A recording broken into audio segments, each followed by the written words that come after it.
ভারতীয় আগ্রাসনের প্রতিবাদে বিএনপির ৩ অঙ্গ সংগঠনের পদযাত্রা, ঢাকার হাইকমিশনে স্মারকলিপি। যে কোনো ষড়যন্ত্র রুখতে প্রস্তুত থাকার ঘোষণা নেতাদের। টানাপোড়েনের মধ্যেই কাল ঢাকায় আসছেন ভারতের পররাষ্ট্র সচিব। ফলপ্রসূ আলোচনার আশা উপদেষ্টার। পরিবর্তনের বাস্তবতা মেনেই দিল্লিকে এগিয়ে নিতে হবে সম্পর্ক।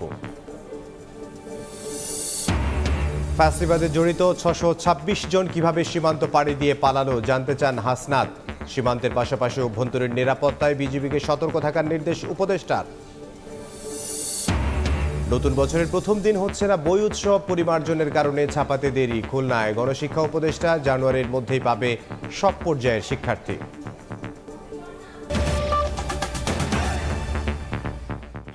সময় সংবাদের সঙ্গে আছি আমি ইমদাদুল হক। ভারতীয় আগ্রাসনের প্রতিবাদে ঢাকায় দেশটির হাই কমিশন অভিমুখে পদযাত্রা করেছে বিএনপির ৩ অঙ্গ সংগঠন। নয়াপল্টন থেকে শুরু হওয়া কর্মসূচিতে কয়েক হাজার নেতাকর্মী অংশ নেন। রামপুরায় পুলিশ অনুরোধ জানালে পদযাত্রা শেষ করে হাই কমিশনে স্মারকলিপি দেন নেতারা। ভারতীয় আগ্রাসন প্রতিরোধে কর্মীদের প্রস্তুত থাকার আহ্বানও জানান নেতারা। মুখে স্লোগান আর হাতে প্রতিবাদ লিপি।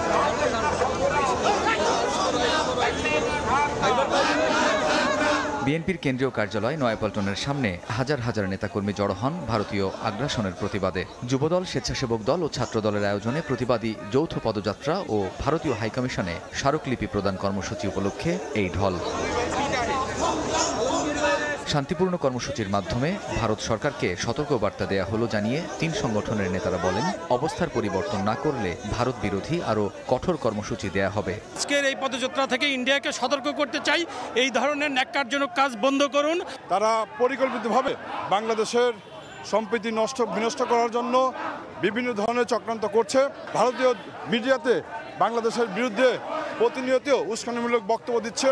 আমরা মনে করি এতেই ভারতের শুভবুদ্ধির উদয় হবে, ভারতীয় সরকারের শুভবুদ্ধির উদয় হবে এবং তারা বাংলাদেশের উপরে যে আগ্রাসী মনোভাব পোষণ করে তা থেকে বিরত থাকবে। নয় আমরা এর থেকেও কঠিন কর্মসূচি দিতে বাধ্য হব। সাম্প্রদায়িকতাকে উস্কে দেওয়ার চেষ্টা করছে এবং ভারতের আগরতলায় বাংলাদেশের সহকারী হাইকমিশনের যে ন্যাক্কারজনক হামলা করেছে এবং আমাদের পতাকা পুড়িয়ে দিয়েছে, এটাকে আমরা তীব্র ভাষায় নিন্দা জানাই।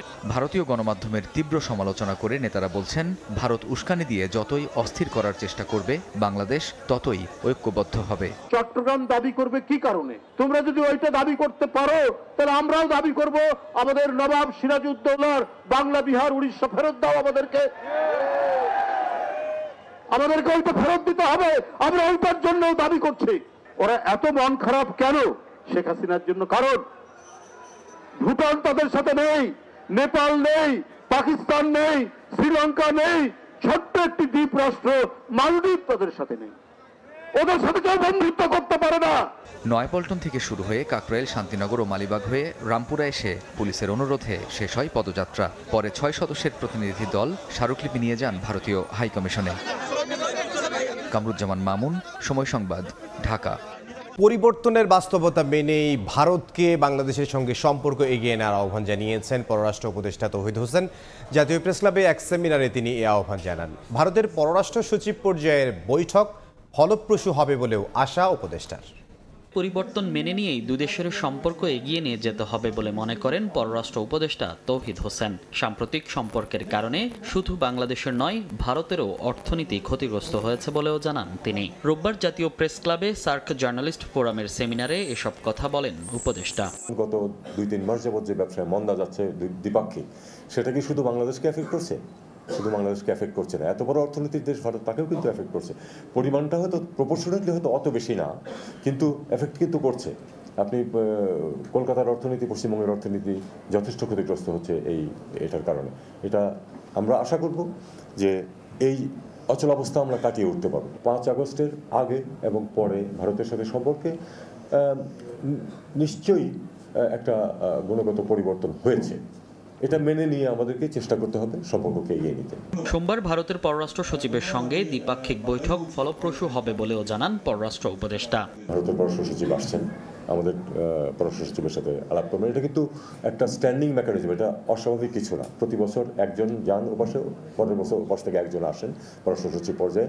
এটা ফরেন অফিস কনসালটেশন বলা হয়, এটাকে দীর্ঘদিন যাবৎ চলছে এবং তারই অংশ হিসেবে তিনি আসছেন। আমি আশা করব যে তারা একটা ফলপ্রসূ আলোচনা করবেন। পারস্পরিক অর্থনৈতিক স্বার্থেই সার্কের কার্যক্রম ভালোভাবে শুরু করা দরকার বলে মনে করেন পররাষ্ট্র উপদেষ্টা। পাকিস্তান এবং ভারত দুই দেশেই একটু রিজার্ভেশন লক্ষ্য করা যাচ্ছে। মনির হুসাইন, সময় সংবাদ, ঢাকা। জুলাই অভ্যুত্থানে নিজেদের অন্যায় অপকর্ম স্বীকার না করে আওয়ামী লীগ উল্টো গুজব ছড়াচ্ছে বলে জানালেন প্রধান উপদেষ্টার প্রেস সচিব। তিনি বলেছেন, দলটিকে নিষিদ্ধের কোনো পরিকল্পনা নেই সরকারের। সকালে এক সেমিনারে একথা বলেন তিনি। নতুন বাংলাদেশ অর্জন, চ্যালেঞ্জ এবং উত্তরণ শীর্ষক সেমিনারে উঠে আসে 5 আগস্ট পরবর্তী বাংলাদেশের চিত্র। পাশাপাশি ভবিষ্যৎ বাংলাদেশের জন্য বন্দোবস্ত নিয়েও আলোচনা করেন বক্তারা। বাংলাদেশ নিয়ে নানান গুজব ছড়ানো হচ্ছে অভিযোগ করে প্রধান উপদেষ্টার প্রেস সচিব বলেন, শুধু ভারতীয় গণমাধ্যম নয়, চীন, রাশিয়া থেকেও ছড়ানো হচ্ছে মিথ্যা খবর। আওয়ামী লীগের রাজনীতি ইস্যুতেও কথা বলেন Shafiqul Alam. Awaमी League officials, Awaमी League MPs, Awaमी League student leaders, Awami League sympathizers, no one, not a single person has said or regretted the whatever has done. No one has said sorry. নির্বাচনেই সব সমস্যার সমাধান না হলেও সুষ্ঠু অংশগ্রহণমূলক ভোট অনেক সমাধানের সূচনা করতে পারে বলে মত দেন রাজনীতিবিদরা। Whether an election can solve all the problems? No, of course, it cannot. But we can hope to have an election where all the parties can participate, where all the candidates will get the participate in the election, where the parties will get the fair chance, and where there is a level playing field. নতুন বাংলাদেশ গড়তে কাউকে বাদ দিয়ে নয়, সবাইকে সঙ্গে নিয়ে ঐক্যবদ্ধ হয়ে সামনে এগিয়ে যাওয়ার প্রত্যয়ে একমত আলোচকরা। রায়দুল ইসলাম শুভ, সময় সংবাদ, ঢাকা। ফ্যাসিবাদে জড়িত 626 জন কিভাবে সীমান্ত পাড়ি দিয়ে ভারতে পালালো জানতে চান বৈষম্য বিরোধী ছাত্র আন্দোলনের আহ্বায়ক হাসনাত আব্দুল্লাহ। পিলখানায় আয়োজিত জুলাই গণ অভ্যুত্থানে আহতদের সহায়তা প্রদান অনুষ্ঠানে অংশ নিয়ে কথা বলেন তিনি। একই অনুষ্ঠানে অংশ নিয়ে মৎস্য প্রাণী সম্পদ উপদেষ্টা ফরিদা আক্তার বলেন, শেখ হাসিনাকে ফিরতে হলে গণহত্যার আসামি হিসেবে আসতে হবে। এ সময় স্বরাষ্ট্র উপদেষ্টা তার বক্তব্যে দেশের অভ্যন্তরীণ নিরাপত্তার পাশাপাশি সীমান্তে নিরাপত্তা জোরদারে বিজিবিকে বিশেষ নির্দেশনা দেন।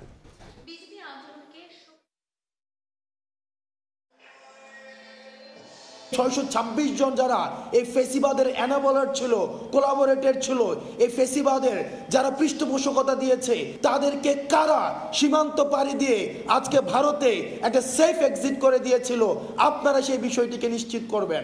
অতি দ্রুত আপনারা র্যাবকে বিলুপ্ত করেন, নাম্বার 1, এবং অতি দ্রুত আপনারা এই বিজিবিকে অতি দ্রুত আমাদের ডিফেন্স ফোর্স আকারে, আমাদের প্রথম ফার্স্ট লাইন অফ ডিফেন্স আকারে তাদেরকে গড়ে তুলেন। তারা সৈনিক, তারাই আমাদেরকে রক্ষা করবে।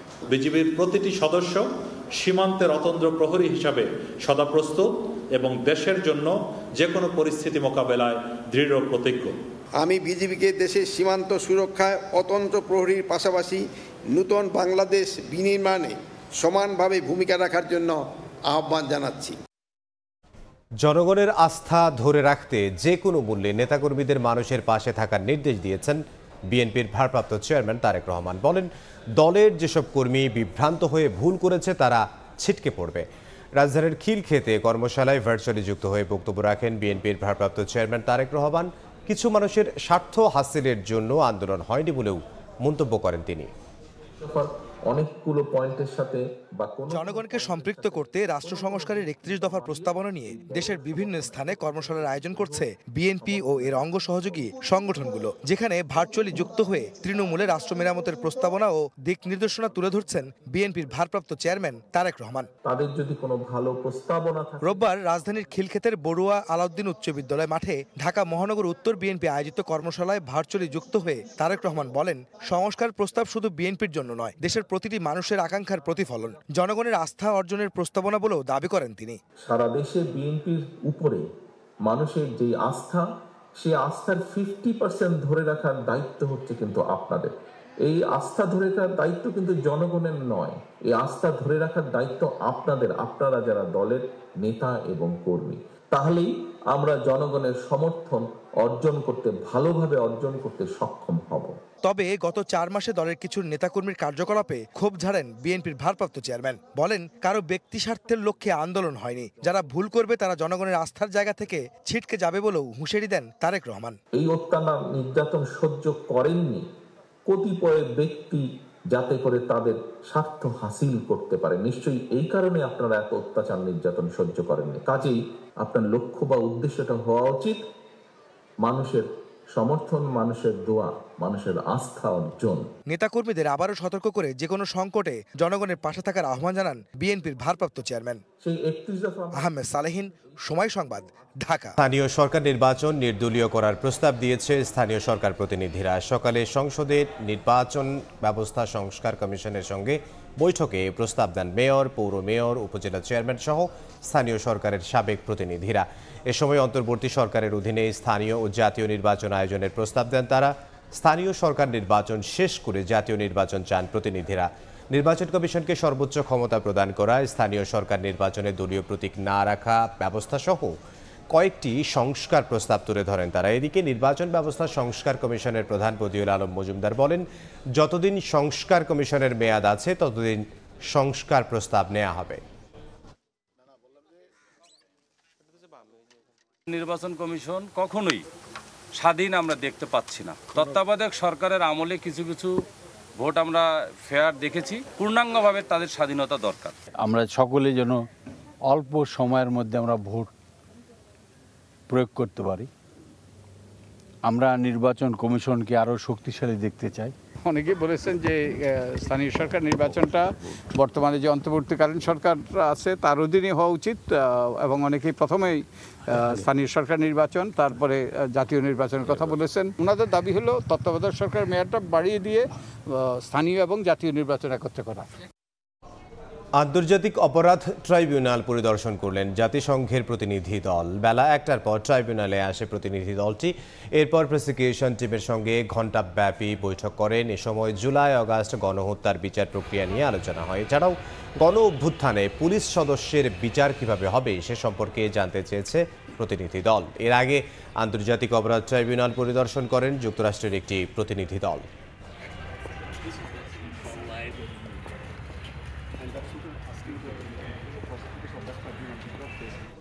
ডক্টর মোহাম্মদ ইউনূসের বিরুদ্ধে হওয়া শ্রম আইনের 5 মামলার কার্যক্রম বাতিল করে হাইকোর্টের দেয়া রায় বহাল রেখেছেন আপিল বিভাগ। হাইকোর্টের রায়ের বিরুদ্ধে রাষ্ট্রপক্ষের করা লিভ টু আপিল রোববার খারিজ করে দেন বিচারপতি আশফাকুল ইসলামের নেতৃত্বাধীন 3 বিচারপতির বেঞ্চ। এর ফলে শ্রম আইনের 5 মামলার কার্যক্রম বাতিলই থাকবে। গত 24 অক্টোবর শ্রম আইনের 5 মামলায় ও মানহানির 1 মামলার কার্যক্রম বাতিল করে রায় দেন হাইকোর্ট। ডক্টর ইউনূসের নামে যখন শ্রম আদালতে পৃথক 5টি মামলা হয় তখন তিনি গ্রামীণ টেলিকমিউনিকেশনসের চেয়ারম্যান ছিলেন। প্রস্তাবিত ট্রেড ইউনিয়ন ঘিরে কর্মীর চাকরিচ্যুতির অভিযোগ তুলে 2019 সালে এসব মামলা করা হয়। হেনস্থা করতে এসব মামলা হয় বলে দাবি করেছেন ডক্টর ইউনূসের আইনজীবী। আইনগতভাবে লেবার কোর্টও দেখালাম, সিভিল কোর্টও দেখালাম, দেখার পর কোর্ট সুতরাং কোন মামলায় চেয়ারম্যান ডক্টর ইউনূস না, চেয়ারম্যানের কোনো দায়িত্ব নাই হিসাবে চেয়ারম্যানকে মামলা থেকে আপনার ডিসচার্জ অব্যাহতি দিয়েছে। তার বিরুদ্ধে কোনো মামলা নাই, ডক্টর ইউনূস সাহেবের বিরুদ্ধেও মামলা নাই। ঋণ ফাঁকি দেওয়ার মামলা, এখানেও কোনো ঋণ ফাঁকি দেওয়া হয় নাই। আপনারা জানেন যে 2004 সাল থেকে 2017 সাল পর্যন্ত সমস্ত ঋণ ডিসিটি থেকে, জয়েন্ট কমিশনার থেকে, এডিশনাল কমিশনার থেকে কমিশনার পর্যন্ত অ্যাপ্রুভড হয়েছে। ধানমন্ডি থানায় শিক্ষার্থী শামীম হত্যা মামলায় নতুন করে 3 দিনের রিমান্ডে নেওয়া হয়েছে সাবেক বেসামরিক বিমান পরিবহন মন্ত্রী ফারুক খান সহ 4 জনকে। বাংলাদেশ বর্তমানে ধ্বংসস্তূপে দাঁড়িয়ে আছে এমন মন্তব্য করে ঘুরে দাঁড়াতে বিচার বিভাগকে জনবান্ধব করার প্রতিশ্রুতি দিয়েছেন প্রধান বিচারপতি সৈয়দ রেফাত আহমেদ। বঙ্গবন্ধু আন্তর্জাতিক সম্মেলন কেন্দ্রে আয়োজিত নাগরিক সম্মেলনে তিনি এ কথা বলেন। সুশাসনের জন্য জনসম্পৃক্ত সংস্কার করার তাগিদ দিলেন সিপিডির সম্মানীয় ফেলো দেবপ্রিয় ভট্টাচার্য। এ সময় স্বচ্ছ ও জবাবদিহিতামূলক সরকার ব্যবস্থা গড়ে তোলার পরামর্শ দেয় ইউএনডিপি। মানুষগুলোর কথা সংস্কারের হাত ধরে এক সন্ধিক্ষণে দাঁড়িয়ে বাংলাদেশ। এতে থাকতে হবে পিছিয়ে পড়া জনগোষ্ঠীর কণ্ঠস্বর ও নিশ্চিত করতে হবে সকল নাগরিকের সমান অধিকার। এমন বার্তা নিয়ে এই রোববার বঙ্গবন্ধু আন্তর্জাতিক সম্মেলন কেন্দ্রে শুরু হয়েছে 2 দিনব্যাপী নাগরিক সম্মেলন। সম্মেলনের আয়োজক এসডিজি বাস্তবায়নে নাগরিক প্ল্যাটফর্মের সমন্বয়ক ও সিপিডির সম্মানীয় ফেলো দেবপ্রিয় ভট্টাচার্য জানান, চলমান সংস্কারে নাগরিক কণ্ঠস্বর নিশ্চিত করতেই এবারের আয়োজন। এই মানুষগুলো বাংলাদেশের এই পরিস্থিতিকে নিয়ে আসার জন্য যে গণতন্ত্র এবং একই সাথে উন্নয়নে অবদান রেখেছে তার প্রকৃত স্বীকৃতি দিতে হবে। রাষ্ট্রের দায়িত্ব হলো বৈষম্য নিরসন করা। এসডিজির মূল স্পিরিট হচ্ছে কাউকে পিছনে ফেলে না রাখা, এবং সেই স্পিরিট নিয়ে আমরা এগোতে চাই। সেই বার্তায় সাড়া দিয়ে বাংলাদেশকে ধ্বংসস্তূপের সঙ্গে তুলনা করে জনবান্ধব বিচার বিভাগ তৈরির প্রতিশ্রুতি দেন প্রধান বিচারপতি।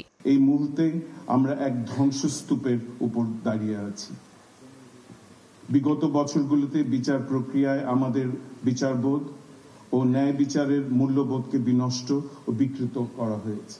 গণমুখী জনগণ কেন্দ্রিক বিচার বিভাগকে আপনাদের পাশে পাবেন। এ সময় সুশাসন নিশ্চিতের লক্ষ্যে ভবিষ্যতে দুর্নীতিমুক্ত, স্বচ্ছ এবং জবাবদিহিতামূলক সরকার ব্যবস্থার তাগিদ দেন অন্যান্য বক্তারা। This is not just a time for reform. It is a time for transformation. For reforms to be successful, we have to leave no one behind. সম্মেলনে স্বাস্থ্য, শিক্ষা, সামাজিক সুরক্ষা এবং নিরাপত্তার মতো সেবাগুলো পিছিয়ে পড়া জনগোষ্ঠীর কাছে কার্যকরভাবে পৌঁছানোর কৌশল নিয়েও আলোচনা হয়। জিনাতারা যশোয়া, সময় সংবাদ, ঢাকা। দুর্নীতি দূর করতে রাজনৈতিক প্রভাবমুক্ত দুর্নীতি দমন কমিশন গড়ে তোলা দরকার বলে মনে করেন দুদক সংস্কার কমিশনের প্রধান ও টিআইবির নির্বাহী পরিচালক ডক্টর ইফতেখারুজ্জামান। সকালে রাজধানীর মানিক মিয়া অ্যাভিনিউয়ে আন্তর্জাতিক দুর্নীতি বিরোধী দিবস উপলক্ষে আয়োজিত মানববন্ধনে তিনি কথা বলেন। ইফতেখারুজ্জামান আরও বলেন, আওয়ামী লীগ সরকার দুদককে রাজনৈতিক উদ্দেশ্য পূরণে ব্যবহার করেছে। সেখান থেকে বের হতে দুদকের চেয়ারম্যান ও কমিশনার নিয়োগ রাজনৈতিক প্রভাবমুক্ত করতে হবে। বর্তমান অন্তর্বর্তী সরকারের রাজনৈতিক স্বার্থ নাই উল্লেখ করে তিনি বলেন, দুদক ও সংশ্লিষ্ট প্রতিষ্ঠান এমনভাবে সংস্কার করতে হবে যেন পরবর্তী সরকার এই ধারা অব্যাহত রাখতে পারে। তারা চেয়েছিল ক্ষমতার ব্যবহার দুর্নীতির মাধ্যমে তাদের সম্পূর্ণভাবে বিচারহীনতা উপভোগ করা, এবং সেটার জন্য সমস্ত প্রতিষ্ঠানগুলোর পাশাপাশি দুর্নীতি দমন কমিশনকে করায়ত্ত করেছিল। দুদকের সচিব এবং মহাপরিচালক পর্যায়ে যারা আছেন তাদের মধ্যে যে আমলাতন্ত্রের প্রতি আনুগত্য সেটাকে ধ্বংস করতে হবে। কমিশন নিয়োগের ক্ষেত্রে কোনো প্রকার দলীয় প্রভাব উন্নত ব্যক্তিদেরকে যেন কোনো অবস্থায় নিয়োগ দেওয়া না হয়। কর্মকর্তাদের দুর্নীতি নিয়ে গণমাধ্যমে প্রকাশিত রিপোর্ট যাচাই করে অভিযুক্তদের বিরুদ্ধে ব্যবস্থা নেয়ার হুঁশিয়ারি দিলেন স্থানীয় সরকার, পল্লী উন্নয়ন ও সমবায় উপদেষ্টা আসিফ মাহমুদ সজীব ভূঁইয়া। বিকেলে ঢাকা দক্ষিণ সিটি কর্পোরেশনের নগর ভবনে জুলাই গণ অভ্যুত্থান 2024-এর ফটো গ্যালারির উদ্বোধনী অনুষ্ঠানে তিনি এ বক্তব্য দেন। সরকারি চাকুরিতে থেকে যারা রাজনৈতিক নেতার মতো আচরণ করেছেন তাদের বিরুদ্ধেও ব্যবস্থা নেওয়ার কথা জানান এই উপদেষ্টা। অনেক জায়গায় জনপ্রতিনিধি না থাকায় ডেঙ্গি প্রতিরোধ কার্যক্রমে ভাটা পড়েছে জানিয়ে দ্রুত কার্যকর ব্যবস্থা নেয়ার আশ্বাসও দেন তিনি।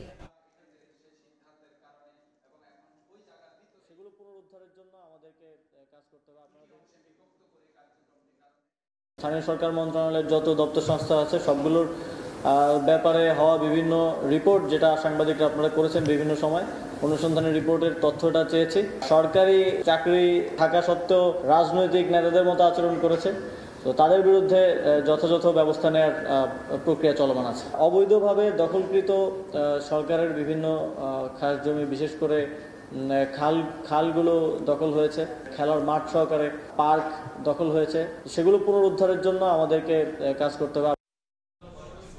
বর্তমানে টাকা ছাপিয়ে দুর্বল ব্যাংকগুলোকে সহায়তা দিলেও এতে মূল্যস্ফীতি আরও বেড়ে যেতে পারে বলে মনে করেন সিপিডির নির্বাহী পরিচালক ফাহমিদা খাতুন। সকালে রাজধানীর তেজগাঁওয়ে চলচ্চিত্র উন্নয়ন কর্পোরেশন এফডিসি মিলনায়তনে আয়োজিত বিতর্ক অনুষ্ঠানের প্রধান অতিথির বক্তব্যে কথা বলেন ফাহমিদা খাতুন। তিনি আরও বলেন, শেখ হাসিনা সরকার তার ঘনিষ্ঠ ব্যবসায়ীদের সুবিধা দিতে উচ্চ মূল্যস্ফীতির পরও সুদের হার বাড়ায়নি। ব্যাংক খাতে লুটপাটের কারণে অর্থনীতিতে তৈরি হওয়া ক্ষত দূর করতে সুশাসন বাড়ানোর উপর জোর দিয়েছেন এই অর্থনীতিবিদ। মূল্যস্ফীতি 11% পৌঁছে গেছে, খাদ্য মূল্যস্ফীতি 14% পৌঁছে গেছে। এই সময়ে আরেকটা বেশি টাকা বাজারে যাওয়া মানে হচ্ছে যে মূল্যস্ফীতিকে উস্কে দেওয়া। এটা একেবারেই কাঙ্ক্ষিত পদক্ষেপ না। তবে একটা আমি মনে করি যে এটা বাংলাদেশ ব্যাংকের কোনো উপায়ও ছিল না, কিন্তু পরবর্তীতে আর যেন এটা না দেওয়া হয় সেইটারই অনুরোধ থাকবে। তারা বলেছে যে স্টেরিলাইজেশনের মাধ্যমে বিভিন্ন ব্যাংকের বাইরে থেকে তারা টাকা তুলে নেবে ট্রেজারি বিল ইত্যাদি বিক্রির মাধ্যমে। সেটা পুরোপুরি 22,000 কোটি টাকা তো পুরোটা তুলে নেওয়া সম্ভব না স্টেরিলাইজেশনের মাধ্যমে। এবারও 31st নাইটে পোড়ানো যাবে না আতশবাজি, ওড়ানো যাবে না ফানুস। সকালে সচিবালয়ে আইন শৃঙ্খলা সংক্রান্ত সভা শেষে কথা জানান স্বরাষ্ট্র উপদেষ্টা মোহাম্মদ জাহাঙ্গীর আলম চৌধুরী। অবৈধভাবে কোনো বিদেশিকে বাংলাদেশে থাকতে দেয়া হবে না বলেও সাফ জানান তিনি। উপদেষ্টা আরও জানান, সীমান্ত এলাকায় নিরাপত্তা ব্যবস্থা জোরদার করা হয়েছে। খ্রিস্টান ধর্মাবলম্বীদের আসন্ন বড়দিন উৎসব এবং 31st ও ইংরেজি নববর্ষ উদযাপন উপলক্ষে আইন শৃঙ্খলা সংক্রান্ত সভা করল সরকার। সকালে স্বরাষ্ট্র মন্ত্রণালয়ে অনুষ্ঠিত হয় এই বৈঠক। নির্ধারিত ইস্যুর পাশাপাশি বৈঠকে ভারত বাংলাদেশ সম্পর্ক ঘিরে দুদেশের সীমান্ত পরিস্থিতির বিষয়টি নিয়েও আলোচনা হয়। সীমান্ত এলাকায় এরই মধ্যে নিরাপত্তা জোরদার করা হয়েছে। সীমান্তে অবৈধ অনুপ্রবেশ বরদাস্ত করা হবে না জানিয়ে স্বরাষ্ট্র উপদেষ্টা বলেন, সাম্প্রতিক ঘটনার কারণে দুদেশের মধ্যে নেতিবাচক পরিবেশ তৈরি হবে না। কোনো বিদেশিকেই অবৈধভাবে বাংলাদেশে থাকতে দেওয়া হবে না। বর্ডারে কোনো অবৈধ অনুপ্রবেশ কোথাও এবং কোনো সময় বরদাস্ত করা হবে না। 31st নাইট উপলক্ষে আতশবাজি পোড়ানো এবং ফানুস ওড়ানো বন্ধের পাশাপাশি ঢাকার বারগুলো বন্ধ রাখার সিদ্ধান্ত নিয়েছে সরকার। আমরা 31st নাইটে যে আমাদের যে নর্মাল বারগুলি আছে এগুলি আমরা বন্ধ রাখি। আতশবাজি ফানস এইগুলির জন্য আমরা নিষেধ করেছি, যেহেতু আমাদের ধর্মীয় অনুষ্ঠানে কিন্তু এই আতশবাজি ফানস এইগুলি কিন্তু কোনোটাই অ্যালাউড না। 31st নাইটে রাজধানী সহ আইন শৃঙ্খলা রক্ষাকারী বাহিনীর নজরদারিতে থাকবে পুরো দেশ। অনেক সময় তারা বিভিন্ন জায়গায় বিভিন্ন ধরনের পানি টানি খায়, এইগুলিও আপনারা একটু নিষেধ করতে পারেন। প্রসূন আশিস, সময় সংবাদ, ঢাকা।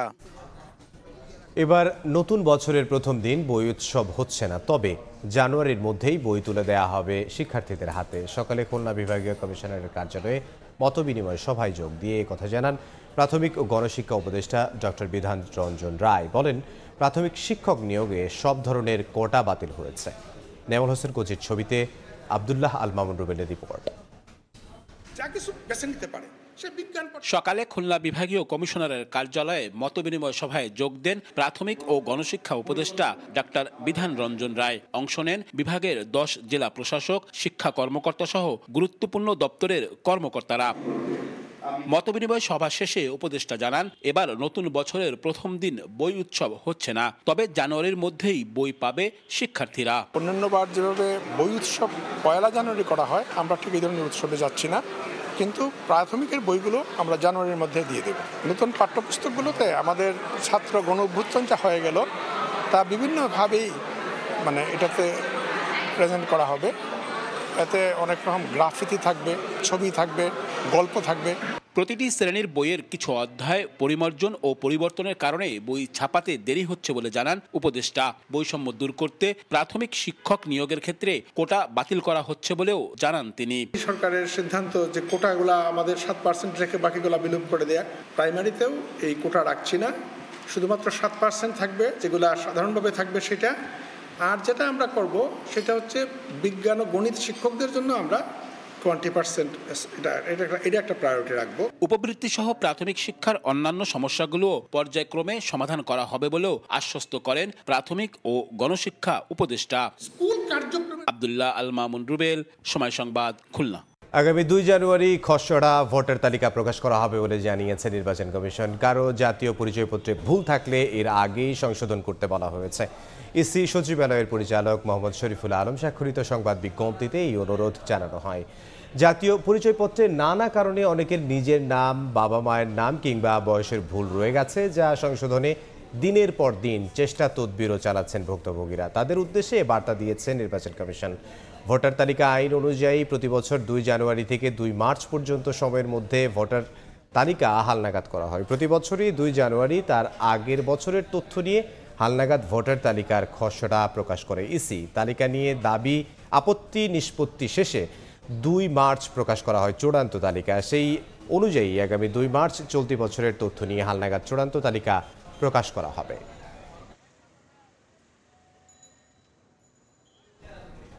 সিটি কর্পোরেশন ও পৌরসভা থেকে জন্ম মৃত্যু নিবন্ধন, পাসপোর্ট, ওয়ারিশনামা সহ 19 ধরনের সেবা নিয়ে থাকেন বাসিন্দারা। তবে জনপ্রতিনিধি না থাকায় ভোগান্তিতে পড়েছেন সেবা প্রত্যাশীরা। প্রশাসক ও বিভিন্ন ওয়ার্ডের জন্য কর্মকর্তা নিয়োগেও কমছে না দুর্ভোগ। এমন পরিস্থিতিতে দ্রুত স্থানীয় সরকার নির্বাচনের দাবি রাজনৈতিক বিশ্লেষকদের। ইকরামুল কবিরের প্রতিবেদন, ছবি তুলেছেন নৌশাদ আহমদ চৌধুরী। যারা আছে তারা ঠিকানা দইতা এটা তো আমরা কোনদিন ভুলে গেছি। অনিতা করতে গিয়ে আমরা বাচ্চা কাচ্চারে এরানো আমরা ভর্তি ঠিক মতো আমরা করতে পারলাম না। সিলেট সহ সারা দেশের বিদ্যালয়গুলোতে এখন ভর্তির মৌসুম। ভর্তিতে একজন শিক্ষার্থীর জন্ম সনদ বাধ্যতামূলক, অথচ এই সনদ পেতে হিমশিম খাচ্ছেন নগরবাসী। পারিবারিক সমস্যা সহ এনআইডি, পাসপোর্টের প্রত্যয়নপত্র সহ জরুরি সেবাগুলোর তাৎক্ষণিক সমাধান পাচ্ছেন না সেবা গ্রহীতারা। গত কিছুদিন আগে আমি আমার ছোট ভাইয়ের জন্য একটা প্রত্যয়নপত্রের প্রয়োজন ছিল ব্যাংকিং কাজে, তো বিগত প্রায় 4 দিন আটতে হয়েছে এটা সাইনের জন্য। বিদেশের লাগে অ্যাপ্লাই করতে হইলে 5 দিন 7 দিন যায় প্রত্যয়নপত্র। কাউন্সিলর তাহলে নিয়ে আমরা লগে লগে হয়ে গেছে। 5 আগস্ট ছাত্র জনতার বিপ্লবের পর সিলেট সিটি কর্পোরেশনের মেয়র সহ দেশের অধিকাংশ সিটি ও পৌর মেয়র ও কাউন্সিলর পালিয়ে যান। বসানো হয় প্রশাসক। সিটি কর্পোরেশনের প্রতি 3 ওয়ার্ডের জন্য একজন সরকারি কর্মকর্তা নিয়োগ দেওয়া হয়েছে। ছুটিতে কিংবা প্রশিক্ষণে থাকার কারণেই সেই কর্মকর্তারাও ব্যস্ত। টাইমলিও খোলা হয় না, এটা কোন সময় খোলা হয় হঠাৎ, কিন্তু লোক পাওয়া যায় না। এনআইডি কার্ডের জন্য জরুরি দরকার আমার। এখন আমি কাউন্সিলর সাহেব নাই লিখে আমি পাইতাছি না। আমাদের এখানে মনে করেন প্রত্যয়নপত্র নিতে হলে ভোটার আইডি কার্ড জমা দিতে হবে এবং জমা দিয়ে 2 দিন বা 3 দিন ডিলে করে তারপর আমরা দিচ্ছি আগে। এমন পরিস্থিতিতে দ্রুত স্থানীয় সরকার নির্বাচনের দাবি জানান রাজনৈতিক বিশ্লেষকরা। স্থায়ী সমাধান করতে হলে আমার তো মনে হয় অতি দ্রুত স্থানীয় সরকারের নির্বাচিত প্রতিনিধি যাতে মানুষ পায় সেই ব্যবস্থায় যেতে হবে। 19 আগস্ট 12টি সিটি কর্পোরেশনের মেয়র, 7টি জেলা পরিষদের চেয়ারম্যান এবং সারা দেশের সব উপজেলা পরিষদের চেয়ারম্যান, ভাইস চেয়ারম্যান, নারী ভাইস চেয়ারম্যান ও পৌরসভার মেয়র মিলে 1876 জন জনপ্রতিনিধিকে অপসারণ করা হয়। আর 27 সেপ্টেম্বর সিটি ও পৌরসভার কাউন্সিলর অপসারণ করা হয়। ইকরামুল কবির, সময় সংবাদ, সিলেট। শেখ হাসিনার নাম বাদ দেওয়ার পর এবার মাদারীপুরের শিবচর থেকে সরানো হচ্ছে বিশেষায়িত প্রযুক্তি প্রতিষ্ঠান ইনস্টিটিউট অফ ফ্রন্টিয়ার টেকনোলজি। প্রকল্পটি বাস্তবায়নের জন্য রাজধানীর পূর্বাঞ্চলে জমি খুঁজছে সরকার।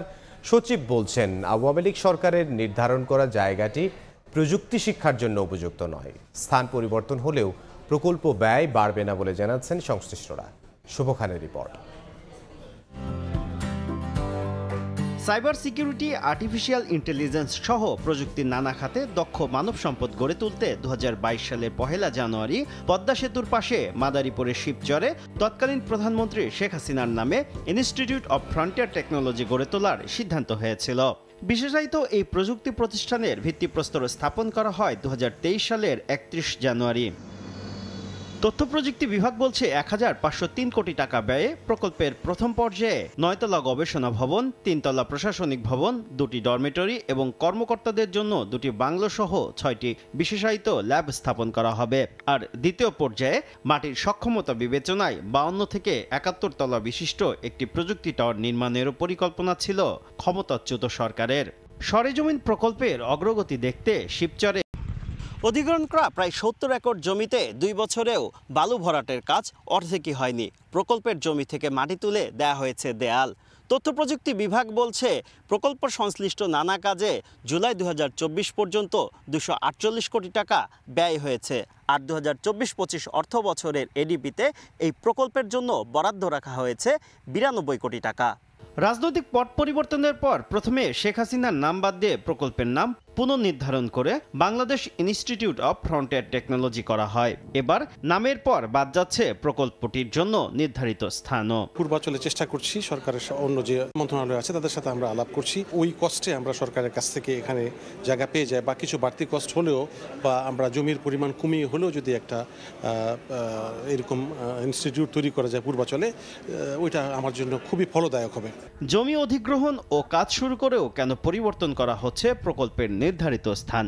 এই প্রশ্নে সচিবের জবাব, স্থানটি যথোপযুক্ত ছিল না। এটা মাদারীপুরে আসলে ঠিক প্রপারলি ওয়েল প্লেস নয়। আমাদের মালিকানায় আছে, আমরা হয়তো অন্য কাজ করবো এটাতে আমরা এক্স্যাক্টলি এই ধরনের প্রকল্প নিয়ে আমরা হয়তো কাজ এগোবো না। 2022 সালে নেওয়া এই প্রকল্পটি বাস্তবায়নের কথা রয়েছে 2026 সালের 31 ডিসেম্বরের মধ্যে। শুভ খান, সময় সংবাদ, মাদারীপুর। দেশের অনেক বড় বড় অবকাঠামো নির্মাণে মিলিটারি ইঞ্জিনিয়ার সার্ভিসেস MES এর সুনাম অক্ষুণ্ণ রাখতে সংশ্লিষ্টদের তাগিদ দিয়েছেন সেনাপ্রধান জেনারেল ওয়াকারুজ্জামান। সকালে রাজধানীর MES কনভেনশন হলে মিলিটারি ইঞ্জিনিয়ার সার্ভিসেস বার্ষিক সম্মেলন 2024-এ প্রধান অতিথির বক্তব্যে তাগিদ দেন তিনি। বলেন, শুধু নির্মাণ নয়, নির্মাণ পরবর্তী নানা সেবাও আন্তরিকভাবে দেয় MES। সবার প্রত্যাশা পূরণে মান নিশ্চিত করতে MES সংশ্লিষ্টদের কাজের ধারা অব্যাহত থাকবে বলে প্রত্যাশা সেনাপ্রধানের। ইঞ্জিনিয়ারিং সংশ্লিষ্ট বিষয়ে চুক্তিভিত্তিক অস্থায়ী ভিত্তিতে অনেকেই কাজ করেন, তাদের সুযোগ সুবিধা বৃদ্ধির জন্য কাজ চলছে বলেও জানান সেনাপ্রধান।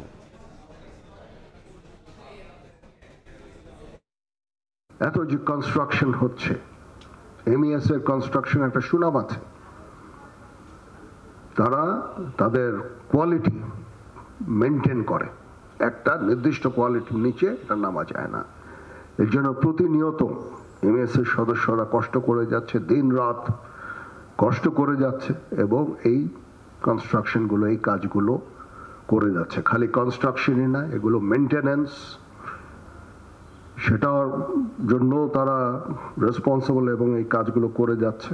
এই জন্য আপনারা সাধুবাদ পাওয়ার যোগ্য। আবারও আন্তর্জাতিক প্রসঙ্গ। ঢাকা দিল্লির সম্পর্কে টানাপোড়েনের কারণে ভারতে বাংলাদেশি পর্যটকদের যাতায়াত একেবারেই কমে গেছে। এতে চরম অনিশ্চয়তায় পড়েছে কলকাতার ব্যবসায়ীদের জীবন জীবিকা। শহরের বড় একটি অংশের ব্যবসা বাণিজ্যে কার্যত ধস নেমেছে। এই অবস্থায় শনিবার জরুরি বৈঠক করে বাংলাদেশিদের জন্য দ্রুত ভিসা চালুর দাবি জানিয়েছেন ব্যবসায়ীরা। বিশ্বজিৎ দাসের ক্যামেরায় সুব্রত আচার্যের রিপোর্টে বিস্তারিত। কলকাতার মার্কুই স্ট্রিটে রোজ ট্যাক্সি স্ট্যান্ডে যাত্রীর অপেক্ষায় এই ভারতীয় ট্যাক্সি চালক। বাংলাদেশি পর্যটক না থাকায় টান পড়েছে তার পকেটেও। অন্যদিকে জরুরি চিকিৎসা সেবা নেওয়ার জন্য কলকাতায় আসা বাংলাদেশিরাও মনে করেন ভালো সম্পর্ক না থাকলে ক্ষতিগ্রস্ত হবে দুদেশই। বাংলাদেশি দাদা না আসলে না কলকাতা সব ভুকা মরে যাবে। পাশাপাশি দুটো প্রতিবেশী দেশ, একই ভাষা, একই ঐতিহ্য, একই খাবার দাবার, সেখানে এইভাবে আমার মনে হয় স্তব্ধ হয়ে থাকাটা ঠিক না। 2023 সালেও ভারতে বিদেশি পর্যটকদের মধ্যে বাংলাদেশিদের স্থান ছিল দ্বিতীয়। আর এবার 5 আগস্টের পর হিসেবটা পুরোপুরি উল্টে গেছে। ভিসা না পাওয়ায় কলকাতায় আসছেন না বাংলাদেশিরা, আর তাতেই শহরের বড় একটি অংশের অর্থনীতিতে কার্যত ধস নেমেছে। দ্রুত পরিস্থিতি স্বাভাবিক করতে দুই দেশের সরকারের প্রতি আহ্বান জানিয়ে জরুরি বৈঠক করেন স্থানীয় ব্যবসায়ী প্রতিনিধিরা। যে পরিস্থিতিটা উভয় দেশে চলছে সেটা মিডিয়ার মাধ্যমে আমরা দেখতে পাচ্ছি, নানান সেটা গুজব না অরিজিনাল সেটাও আমরা মিডিয়া ভালো জানে এটা। তো এইটাকে এর থেকে বিরত থেকে দুই দেশের যাতে শান্তি বজায় থাকে। সমস্ত বাংলাদেশি যে খারাপ হয়ে গেল বা তাদের আমরা অচ্ছুত করে দিলাম, ঢুকতে দেবো না, এই মানসিকতাটার পরিবর্তন দরকার। রেস্টুরেন্ট গুলো বাঙালিরা, আমাদের কলকাতার বাঙালিরা একটা অনুষ্ঠানে আসে, বাট বাংলাদেশি তো সবসময় খায়। স্বাভাবিক সময়ে প্রতিদিন গড়ে বাংলাদেশ থেকে 5 থেকে 6,000 পর্যটক আসতেন কলকাতায়। এখন সংখ্যাটা নেমে এসেছে 2 থেকে 300-তে। মধ্য কলকাতার এই বিস্তীর্ণ অঞ্চল বাংলাদেশি পর্যটকহীন, কার্যত অর্থনৈতিকভাবে ভেঙে পড়েছে।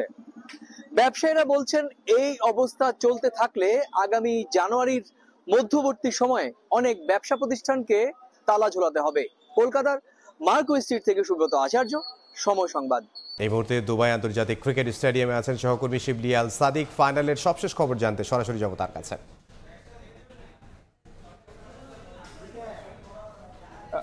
যেমনটাই বলছিলাম, আজকে সংযুক্ত আরব আমিরাতে দুবাই আন্তর্জাতিক ক্রিকেট স্টেডিয়ামে ইন্ডিয়া বনাম বাংলাদেশের এই এশিয়া 19 অনূর্ধ্ব এশিয়া কাপে আজকে যে বাংলাদেশ এবং ইন্ডিয়ার সাথে যে ম্যাচটি চলছে সেখানে প্রায় শেষের পথে ম্যাচটি এখন পর্যন্ত যে ফলাফল আমরা পেয়েছি সেটা হচ্ছে 8 উইকেটে 8 উইকেট ইতিমধ্যে ভারতের 8 উইকেট পড়ে গেছে এবং ম্যাচটা জেতার পথে বাংলাদেশের।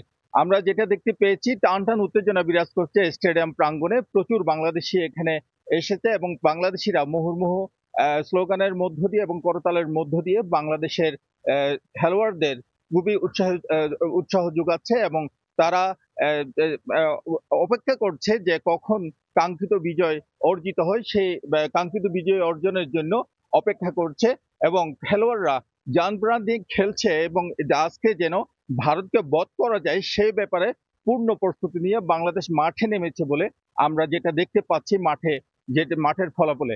আজকে বিশেষ করে ইমন আবারও ভালো করেছে, সে 3 উইকেট নিয়েছে এবং অন্যান্য যারা সতীর্থরা তারাও ভালো পারফর্ম করেছে এবং এই যে শেষ অবধি এই যে দুবাই স্টেডিয়ামে মূলত যারা প্রথমেই বল করে তারা ফলাফল বেরিয়ে আনতে সক্ষম হয়, কিন্তু আজকের ঘটনাটা তার উল্টোটাই আমরা দেখতে পাচ্ছি। বিশেষ করে যারা শেষে বল করছে তারাই হয়তো ফলাফল আজকে বের করে নিয়ে আসতে পারে।